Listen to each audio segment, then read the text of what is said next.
देखिए हर खबर यहीं पर, सब्सक्राइब कीजिए TV9 भारतवर्ष। मेरे साथ अभी इस वक्त मनीष झा जुड़ने वाले हैं। अमेरिका को लेकर मैं एक बड़ी खबर लेकर आ रहा हूं। पुनीत आलूवालिया स्टैंड बाय पर रहिएगा। लेकिन पूर्व राजनयिक हमारे साथ दिलीप सिन्हा जी मौजूद है। दिलीप जी, ये डेडलॉक एक बड़ा अजीब सा हो गया है और मैं जो देख रहा हूं यहां पर दिलीप जी, वो बहुत ज्यादा चिंता का विषय है। और वो चिंता का विषय है कि आखिर कैसे मैनेज होगा। हर लेवल पर चीन का इंटरफेरेंस, ग्लोबल पर्सपेक्टिव में चोर की दाढ़ी में तिनका साफ दिखाई दे रहा है। कैसे मैनेज होगा? डिप्लोमेसी से तो हो नहीं पा रहा है। मुझे लग रहा है जो एस्केलेशन चल रहा है वो एक अलग लेवल पे, उनका फॉरेन मिनिस्ट्री कुछ और हमेशा बोलता रहता है। क्या कहेंगे आप इस पर? देखिए, मैनेज तो डिप्लोमेसी के द्वारा ही होगा, क्योंकि चीन इस वक्त, जैसा आपने कहा, अंतर्राष्ट्रीय दबाव में है।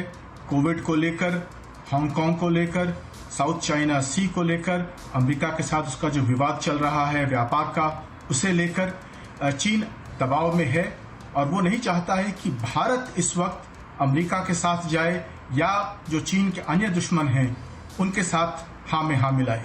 इसलिए चीन कोशिश कर रहा है कि जो उसकी पुरानी नीति है कि भारत को दक्षिण एशिया में ही सीमित रखा जाए, इसलिए नेपाल और पाकिस्तान के द्वारा इसे दबा करके रखा जाए। और चीन का यह प्रयास रहा है कि सैन्य दबाव भी रखा जाए भारत के ऊपर, ताकि भारत दक्षिण एशिया में ही दबा रहे।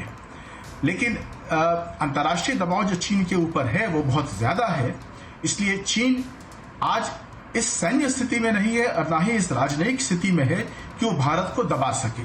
तो भारत यदि अपने स्थान पर दृढ़ रहता है, जैसा कि उम्मीद है हमें, तो राजनयिक स्तर पर भी और सैन्य स्तर पर भी, दोनों पर हमें जो वर्तमान जो स्थिति है उसे बनाए रखना है, अपना स्थान दृढ़ रखना है। और मुझे नहीं लगता है कि यह स्थिति चीन और बिगड़ने देगा, लेकिन यदि बिगड़ती है स्थिति तो निश्चित रूप से हम उसे संभालने की स्थिति में हैं, सैन्य दृष्टि से भी और राजनयिक दृष्टि से भी। मेरे साथ चीन से हमारे मेहमान जो जुड़े हुए हैं, पुनीत, मैं सीधे आ रहा हूं, मेरे पास वो ब्रेकिंग आ रही है इस वक्त। मैं चाहूंगा ऊपर जरा शॉट्स प्ले करें। अनिल जी, क्या स्ट्रैटेजी दिख रही है चाइना की? ऐसा तो हो नहीं सकता कि जो मोहल्ले का सबसे खतरनाक इंसान है उसको हर कोई परेशान कर रहा है।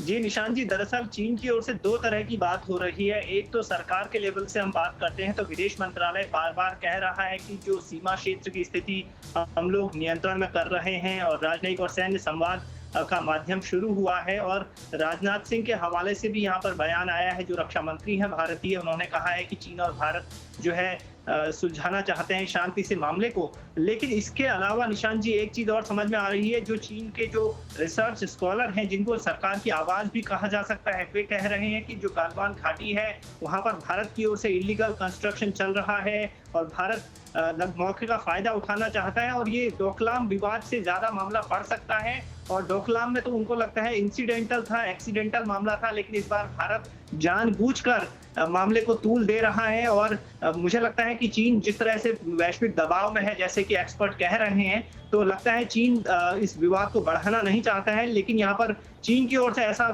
समझ में जो आ रहा है कि भारत की ओर से अतिक्रमण किया जा रहा है, भारत की ओर से बहुत ज्यादा निर्माण जो बॉर्डर पर किया जा रहा है, उसकी वजह से चीन जो है, हम लोग परेशान है, इसी वजह से जो है सैनिकों के बीच मुठभेड़ हुई है, लेकिन हम उसे सुलझा सकते हैं। इस तरह की बातें यहाँ पर की जा रही हैं और कहा जा रहा है कि अगर भारत की ओर से मामले को बढ़ाया गया तो ये डोकलाम विवाद की तरह भी विवाद आगे बढ़ सकता है, जिसको सुलझाने की कोशिश दोनों तरफ से होनी चाहिए। निशान अड़ी सोमवार से शुक्रवार शाम 6 बजे सिर्फ TV9 भारतवर्ष पर।